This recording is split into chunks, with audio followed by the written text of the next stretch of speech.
যারা বলেন যে হুজুরেরা রাজনীতি করতে পারবে না, হুজুরেরা রাজনীতিকে কি বুঝে, তাদের জন্য এই ভিডিওটা দেখেন।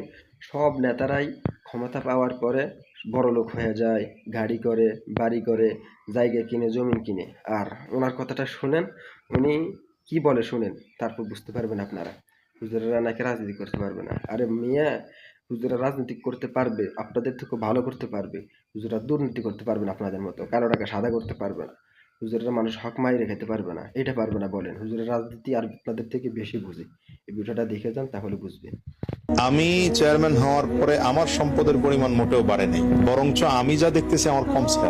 আমি আগে গাড়িতে চলতাম, এখন গাড়ি বিক্রি করা লাগছে। তারা যেই বাজেট দিয়ে 1 কিলো রাস্তা পাকা করে, আমি সেম বাজেট দিয়ে আপনাদেরকে 7 কিলো রাস্তা পাকা করে দেখাবো।